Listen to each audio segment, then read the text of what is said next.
uma breve reflexão sobre as leituras, a palavra que o Senhor nos dirige hoje, nesta tarde. São Paulo, nesta carta aos Tessalonicenses, que é o texto mais antigo do Novo Testamento, o primeiro texto a ser escrito foi esta carta, a primeira carta de São Paulo aos Tessalonicenses. Tem muitas expressões muito afetuosas e uma das coisas que me tocou lendo esta leitura foi esta ideia de que ele trabalhou dia e noite para não ser pesado aos irmãos. Bem vos lembrais, irmãos, dos nossos trabalhos e canseiras, foi a trabalhar noite e dia para não sermos pesados a nenhum de vós, que vos pregámos o Evangelho de Deus. São Paulo não queria pesar aos irmãos. E eu penso que daqui podemos tirar para nós, cristãos, um grande ensinamento. Um cristão é alguém que pensa muito nos outros. E isto tem um aspecto, e tem muitas consequências práticas. Pensa no bem dos outros, e uma das coisas é pensa em não pesar, não complicar a vida aos outros. Devia ser uma coisa que nos incomoda. Às vezes surpreende-me sempre, por exemplo, às vezes vou no trânsito ou vou passar numa rua e houve alguém que parou o carro ali e foi-se embora. O que é que aquilo mostra? Que aquela pessoa não pensou muito nos outros, porque depois vem uma fila de carros e tem que ficar à espera, não é? E este é só um exemplo. Há tantas manifestações de não estarmos atentos aos outros. E esta distração em relação aos outros às vezes torna a vida dos outros mais pesada. Não é? Nós devíamos ter cuidado com isto, não é? Não tornar a vida dos outros mais pesada. A vida já é pesada que chegue. Não é? Mas ainda podíamos viver isto num aspecto mais, se nós quisermos, não só não complicar a vida aos outros, nós podíamos até ajudar, facilitar a vida dos outros. Não só não vou estacionar aqui o carro mal, mas, sei lá, às vezes, por exemplo, há um lugar grande, onde cabem 2 carros, e há pessoas que estacionam mal o carro, só cabe um. Não ficou o carro muito chegado para a frente e, portanto, atrás não cabe meio carro. Não é? Portanto, pensar nos outros tem tantas consequências práticas. Não é? E quem diz isto, os exemplos podiam suceder. Mas uma das ideias que eu gostava de tirar aqui desta leitura, que o Senhor nos dirige hoje, é: um cristão é alguém que pensa nos outros ao longo do seu dia. Não pesa aos outros, mas mais que isso, torna a vida dos outros mais fácil, mais agradável. E isso por amor a Deus e aos irmãos. Uma vez falei com um senhor que no fundo se tinha comovido com um gesto tão simples. O colega de quarto dele, ele vinha de viagem, vinha tarde, e o colega de quarto abriu a cama, quer dizer, dobrou os lençóis, aquilo que as mães fazem. A mãe estava longe, e uma pessoa chegou, não sei às quantas da manhã, todo partido, e que simpático foi chegar ao quarto e ver a cama aberta, a cama já... Alguém pensou em mim, mais do que o gesto em si, não é que dê muito trabalho abrir a cama, mais do que o trabalho, é aquele gesto de alguém pensou em mim. Alguém pensou em mim e teve este pequenino gesto. Não é? Às vezes em coisas tão pequeninas, olha, trouxe-te o jornal. Então, tornar a vida dos outros mais fácil. Nós temos todos os dias, muitas ocasiões, no trabalho, no lugar de trabalho, em casa, com os nossos familiares, há 1000 ocasiões de pôr em prática esta palavra. Não ser pesado aos outros, tornar a vida dos outros mais fácil.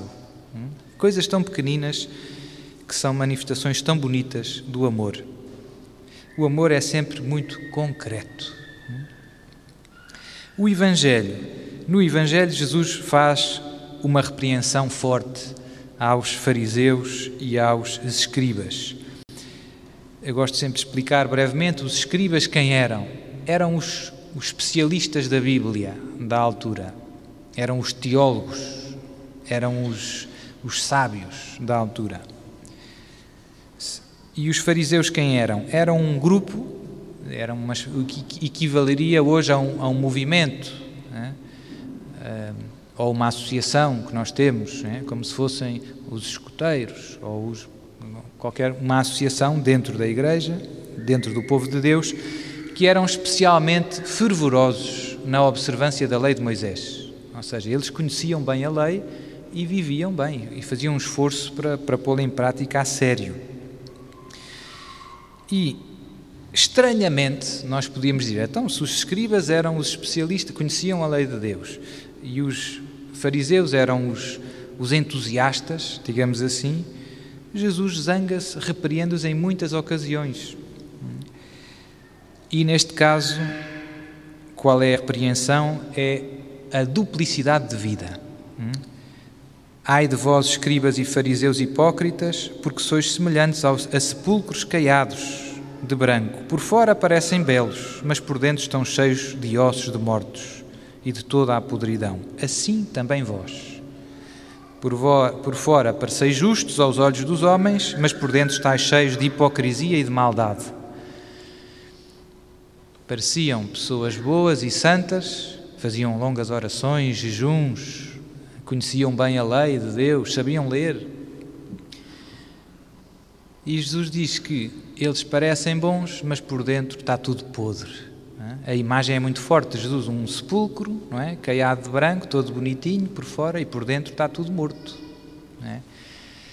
E nós às vezes lemos estas páginas do Evangelho e achamos, ei, como é que se pode ser assim, não é? Malditos fariseus e escribas. E devemos sempre fazer um esforço para ver a palavra de Deus dirigida a nós. Dentro de nós também há um escribazinho e um fariseuzinho, ou um fariseuzão, é? Que também se precisa de converter. É? E este problema e esta correção que Jesus fez a estes irmãos aplica-se também a nós. Pode ser em grau mais pequeno, pode ser em grau maior. Mas em todos nós existem em tantas circunstâncias o que parece não reflete verdadeiramente o que somos. E nós próprios, e há logo um obstáculo, é que nós próprios temos uma ideia errada de quem somos. Este é o primeiro obstáculo. E por isso transmitimos uma ideia, estamos convencidos que somos uma coisa e transmitimos isso e de facto não somos bem isso que pensamos. Deus é que sabe muito bem quem é que nós somos. E demora uma vida, é toda a história da humildade, no fundo, em aceitar com verdade a nossa real condição. Quem verdadeiramente nós somos, sem maquiagem. Custa-nos muito olhar para nós sem maquiagem. O senhor padre é homem, não usa maquiagem. Por acaso não uso. Mas nos tempos que correm já se vê. Mas custa. Mas percebe-se a ideia, não é? Custa para nós olhar para a nossa vida sem mascarar um pouco, não é? Um bocadinho de açúcar, aquelas luzinhas de Natal, para não assustar. Porque a nossa vida tem tanta coisa que não está bem, não é? E custa-nos a nós aceitar aquilo que somos, como Deus vê. E, portanto, temos uma ideia bastante errada de nós próprios. E por isso é um caminho que Deus faz ao longo da nossa vida para nos ir mostrando com muita paciência que, de facto, nós não somos quem pensávamos que éramos. Eu tenho 40 anos e quanto mais anos passam, vejo isto. Deus vai fazendo um caminho e vai mostrando quem é que eu verdadeiramente sou. Há uns anos estava convencido que era muito paciente e agora não estou. Por exemplo, não é? Porque Deus vai nos mostrando, olha, afinal, não é? Ou estou convencido que sou generoso, que não sou agarrado às coisas, e depois às vezes vejo que afinal sou, não é? E isto é um caminho. Quando a humildade vai crescendo, o que é que acontece? Acontece que a nossa vida simplifica-se muito, não é? Deixa de ser preciso a gente gastar muito tempo a fazer maquiagem. Não gastamos muitas horas em frente ao espelho. Porque a nossa vida, vivemos na presença de Deus e aquilo que somos é o que se transmite e, portanto, não é preciso maquiagem. Alegramo-nos quando os nossos irmãos nos conhecem com verdade. Nem mais nem menos. E por isso não tentamos esconder os nossos defeitos e também não tentamos esconder muito as nossas virtudes. A humildade é viver na verdade, é ser o que se é.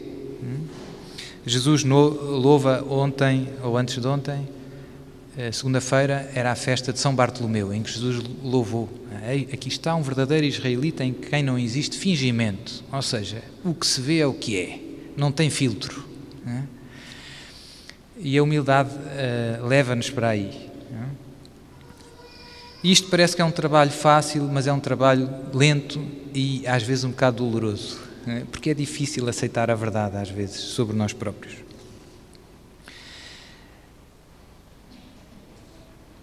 No outro dia, e isto é engraçado para os meninos, no outro dia estava a meditar e pensei, este é um exemplo, a maquiagem funciona bem para as senhoras, para perceberem como nós, mas para os meninos não funciona tão bem, mas eu gosto de carros. E aqui às vezes vejo, esta não percebe se calhar toda a gente, mas há muita gente que gosta de mudar o carro. Compra um carro baratinho, mas depois põe umas jantes de Fórmula 1 e põe umas etiquetas lá atrás. Às vezes é isto, não é, que nos acontece na nossa vida. Queremos seria a maquiagem do carro. Outra das coisas em que se manifesta muito bem que isto é difícil para todos nós nós às vezes até vimos a uns retiros, ouvimos umas coisas e começamos a perceber destas coisas de Deus e de Jesus e depois vamos lá para casa a dizer, não, eu sou um pecador, não valho nada. Pronto, se nós dissermos bem de nós, tudo bem, tudo confortável, não é? O padre disse que tínhamos de ser humildes e reconhecer, mas se for a nossa mulher a dizer mal de nós, tudo mal. Se a nossa mulher nos disser, tu és um preguiçoso e um pecador, tens juízo. Se for eu a dizer, isto mostra no fundo uma coisa simples, que eu no fundo não acredito naquilo que digo. Porque outra pessoa a dizer a mesma coisa sobre mim, eu fico zangado. Se for eu a dizer, está tudo bem. No fundo, não acredito naquilo que estou a dizer. O verdadeiro humilde, quando ouve algo de verdade, diz, sim senhor, é assim mesmo. Nem mais. Tu és um preguiçoso. O marido humilde e santo dizia, é verdade, sou um preguiçoso, devia ter juízo. No outro dia, e termino com esta história verdadeira, um padre amigo meu, estávamos juntos, vários padres, num retiro, e o padre virou-se e disse assim, eu sou um pecador, já não sei o que é que aconteceu, ele atrasou-se ou aconteceu alguma coisa, e ele disse, eu sou um pecador e não sei o quê, e eu estava ao lado dele e disse, pois é. E o padre ficou ali, estava à espera de tudo menos que eu dissesse aquilo. Mas é um bom exemplo como mostra como às vezes nós dizemos as palavras sem mim. Mas é verdade, não é? Mas ele não estava a levar a sério, não é? Eu também brinquei um bocadinho com ele, não é? Mas é bom, de facto nós temos esta dificuldade em... Nós até podemos dizer os nossos defeitos, mas às vezes no fundo não verdadeiramente os aceitamos, não reconhecemos a nossa miséria como ela é, na presença de Deus, e temos muita dificuldade em que os outros vejam a nossa miséria. E tudo isto complica muito a nossa vida, porque depois é preciso fazer muito teatro, é preciso... E pronto, e pelo contrário, a santidade, a presença de Deus em nós, simplifica imenso a nossa vida. Tudo fica tão fácil, tudo fica tão fácil, porque Deus sabe como é que está a minha vida e isso é o que me interessa. E mesmo quando os outros se enganam acerca de mim e fazem juízos errados, isso não nos importa muito. E isto acontece seja para o bem, seja para o mal. Às vezes os outros pensam mal de nós, mas os outros às vezes pensam bem de nós e não é verdade. Eu, por exemplo, né? Oh, Sr. Padre, o Senhor reze, que o Senhor é santo. Né? E Deus sabe muito bem qual é a verdade. E eu tenho que ouvir isto várias vezes. Paciência, olha. E agora? Agora, olha. Portanto, mas quando estamos centrados em Deus, Deus sabe. Deus sabe muito bem qual é a verdade. Nós não temos nada a esconder e pronto. E é tão mais fácil. Não é? Então que o Senhor nos ajude, porque se não encontrarmos, se não conseguirmos, no fundo, aceitar a nossa vida, ou seja, de sermos humildes, não entraremos no reino dos céus. Não é? Deus resiste aos soberbos e dá a sua graça aos humildes. Não é? E se nós quisermos olhar para Nossa Senhora, Deus olhou para a humildade da sua serva. Portanto, é mesmo importante esta batalha por nos conhecermos como verdadeiramente somos, nos aceitarmos, deixarmos que Deus nos salve. Às vezes queremos nós salvar-nos a nós próprios, isto acontece muitas vezes. Uma das consequências da humildade é reconhecer a nossa miséria, então preciso que Deus me salve. É uma consequência tão bonita. Não é? Quem não aceita a sua fraqueza, a sua miséria, o seu pecado, não dá chance a Deus de o salvar. E vai por conta própria, pela vida. Né? E depois sofre muito. Deus resiste aos soberbos, mas dá a sua graça aos humildes. Então fiquemos com esta palavra no nosso coração e que este retiro, que é sempre um tempo de muita graça, nos ajude, nos dê a graça de nos conhecermos um pouco melhor e, sobretudo, conhecermos melhor o amor misericordioso do nosso Deus. Que assim seja.